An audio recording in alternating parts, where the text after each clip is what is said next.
Greetings, I am Tantus, Naravan Dracovin, Lord and Emperor of the Dracovin Empire, and welcome once again. Today we're continuing our discussion on 5th edition Dungeons & Dragons. And today we're going to start talking about the classes. There are 12 classes open to you in the original Player's Handbook of 5th edition. So I'm going to start talking about 3 today. I'm going to go over a bunch of information about them and let you know what they're like. And if you're interested in them, play them. It's the best that I can say. So where to start today out of all these classes? The first one, Barbarian. So, a Barbarian is a D12 as its hit dice.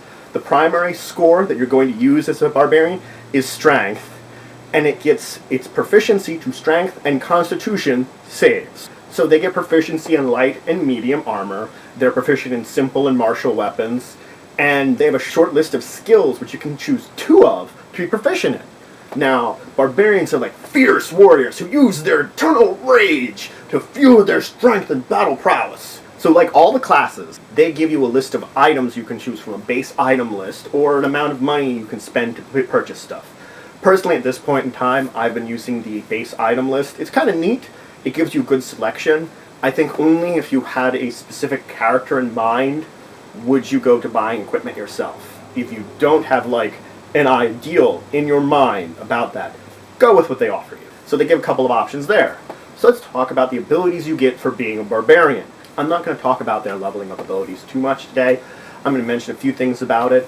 They choose a totem later on. That's the big major choice for them. That will determine a lot of their abilities as they get higher in level. Their totem alters their rages, they're unarmored, all that stuff. And interesting things to choose. They have a list of them. Look into them if you're interested in being a barbarian. So, what do they get? They get a rage, which I've just mentioned. The rage allows you to use it a number of times per day, depending on your level. Once you use it, you're in it for up to a minute. While you're in your rage, you can't cast spells, should you be able to cast any, for whatever reason. And also, you get a number of advantages. First off, anytime you make a strength check or strength skill check, you get advantage on that roll. So anything that's based around rolling your strength, you get advantage. You get a bonus to melee weapon damage based upon your level. There's a chart connected to the leveling chart in Barbarian, which tells you, as you level up, you get this damage bonus, which goes up. And you also get resistance to piercing, bludgeoning, and slashing damage, which tends to be damage from normal weapons. Anything that's probably not magical, or supernatural, or elemental, you'll have resistance against it. You'll take half damage. It's pretty good. It means like swords, axes, bows, that sort of thing, will all do you half damage. And as I said, they choose a totem as they level up, which affects their abilities. And that's the big thing you should know about for the big choices for a barbarian. If you folks want to know more about the leveling up choices for a lot of these classes, I will tell you in the future. There are a lot of options involved with classes as you level in them. All of them give you a few choices which you can make. At least one, some of them give you more, which can change your character. That these combinations of choices can make your barbarian completely different than someone else's barbarian, even though you're starting at the same standard spot. So that's a barbarian. Let's talk about a bard. A bard is an arcane performer. They're a musician. They use arcane magic. They're a traveling musician. Think of it that way. Their primary stat is charisma. They get a D8 hit dice. That's how much they roll per hit dice or get the maximum amount. We've talked a little bit about hit points. They get a D8 for figuring it out. So they get charisma and dex as their save that they're proficient with. They are proficient in all light armor.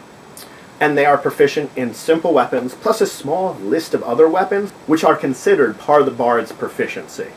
So, you just have to know, if you're proficient with an armor, you can cast spells in it without problem. If you're not proficient in armor, and you're trying to wear it, you have problems with casting your spells. That's as simple as 5th edition is, so that's what you have to think about. And that only works for arcane casters. Bards get proficiency in 3 instruments of their choice, just for free. You just know 3 instruments you're proficient with. Plus 3 skills from the entire list of skills they can choose to be proficient with. They are great at skills. Of course, they have their own equipment selection, as I said, like with the Barbarian. So they start with knowing 2 cantrips and 4 first level spells. They know these spells. And then they have a number of slots which they can cast per day. I've talked about the way spellcasting works in other editions or other games, but in this one, it's very similar between a lot of the spellcasting. There are slight differences. For the bard here, they have a number of spells they just know. You have a number of slots. So let's say I know 4 first level spells. I have 2 first level slots. That means any combination of my 4 spells known, I can fill in these slots with.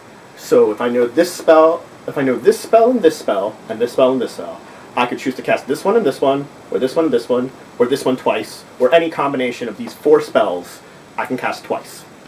And as you level up, you get more spells known, you get more spell slots, and it sort of builds on that. And that's your basic spell casting. And your spell casting is based around your charisma, meaning your attacks with any spells are based on your charisma, and your difficulties, DCs, are based around your charisma, all that sort of thing. Bards also get access to ritual spells, so any spell that is on their list of spells that they say are bard spells, they give a list of them that you can choose from that you know. Any of them that say ritual, you can learn. And anything that times it says you need a focus, they have to use an instrument as their focus. So as a bard, you need an instrument. So what else do they get? They get something called bardic inspiration.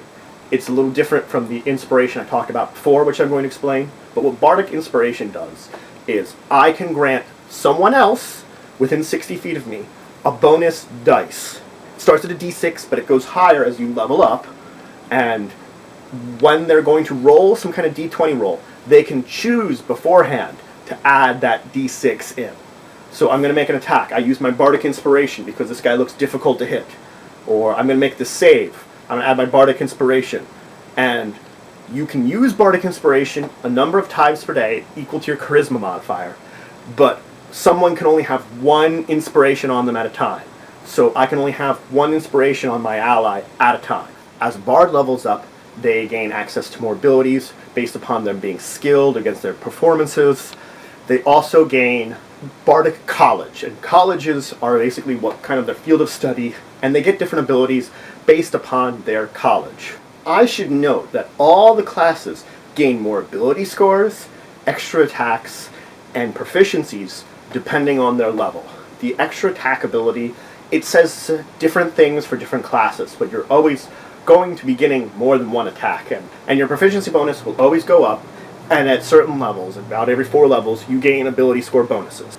Alright, let's talk about the last class I'm going to talk about today, the Cleric. Okay, the Clerics are divine warrior priests. They serve a deity, they serve a divine purpose, they're warriors, they go fighting. They get a d8. Wisdom is their best stat. Wisdom and charisma are the saves they're proficient with. They have proficiency in light, medium armor, shields, and simple weapons, and they get 2 skills from a small list of skills to choose from. And again, the same basic sort of starting equipment that a lot of them have. Now, clerics get 3 cantrips to choose from their spell list, and then they also get spell casting. Now, they have a number of spells they can prepare a day. Unlike a bard, which I've talked about before, they prepare spells a different way. How they prepare spells is they look at the entire cleric spell list, and they choose a number of spells equal to their class level plus their wisdom modifier. So if you're level 1 and you have a wisdom of 16, it saves 4 spells. You write these 4 spells down. These are your spells known for the day. So they function just like the bard's spells known, and then you have a number of slots which you can use these 4 spells from. So I can choose my 4 spells, this one, this one, this one, this one, from the entire list for today, because I've memorized them today, and then I have, let's say, 2 first level spells I can use. I can use this one twice, this one, this one, this one, this one, this one, this one, and it doesn't make me forget them once I use these spells using one of my slots. I still have it there in case I have another slot. So it's very interesting that way, that it's sort of in between where Pathfinder does things for memorization and the known people. That you have this list I can choose from a day and then use those spells I've memorized that day differently depending on my slots. The higher level you get, the access to more higher level spells you can choose from. If I'm at high enough level to know second level spells, I can memorize all second level spells. I just couldn't use my first level spell slots then, because it'd be open. I'd have nothing to put in there. That's as simple as that. They use their wisdom for all their spellcasting needs, for DCs, for attacks. They have access to any ritual spells. If their spell in their list says it's ritual, they can use it. And they use their holy symbol as their focus when they need one. So what else does a cleric get? It gets a divine domain. And this is the big choice a cleric makes, and it affects the rest of their class. Again, I've said sort of what the general things a class get as they level. This is the thing that a cleric gets, and they choose it at first level. Unlike with the bard or the barbarian, they make their big choices after first level. As a cleric, you make it in your first one, because your divine domain is based upon your deity. Now, the book doesn't necessarily list a lot of deities. You'd have to go find a chart for them. It's not with the cleric, but every divine domain lists some deities that would have it as under their purview. You have to kind of look at the domain, you have to look up the deity you want to serve, and you have to figure it out. Or you have to find a domain you want, and amongst that list, look into the deities on that domain. They mention the Forgotten Realms ones. Those are sort of the ones that are used mostly right now. They also do mention some of the non-Forgotten Realms ones, because they do list a bunch of deities in the book. So you could have, they list Zeus. You could serve Zeus from Greek mythology, or Thor from Norse mythology. They say they are for the thunder domain. That's an example, because that's one of the domains there is. So the domains give you a number of things. As you level, you're going to get a channeling divinity ability. Your channeling divinity ability is affected by whatever domain you have. Certain domains give certain bonuses to you or channel divinity. I'll talk about that maybe later if you're very interested in it. But what it does is it can either heal, traditionally it scares away undead, you turn undead with it. It can do a lot of other effects depending on your domain. Domains also give you access to a number of spells. They're every spell level. So when I know first level spells, it has a domain spell, which what it is it counts as one of my memorized spells without taking up one of those slots. Let me explain that a little better. I said I had 4 spells because of my class and my wisdom. I actually have 5 spells because my domain gives me a 5th one for free. I still have my 2 slots, so I can still cast only 2 spells, but the domain gives you a bonus spell that I'm memorizing every day. And when I get 2nd level spells, it gives me a bonus 2nd level spell. Same all the way up to 9th level spells. At every spell level, you know, you get a bonus spell. So as you level up, you go from 1 to 9 extra spells you know for your memorization per day. So now I've talked about what a cleric can do and what it gets. That's about it for today. I'm going to talk about more classes next time for 5th edition.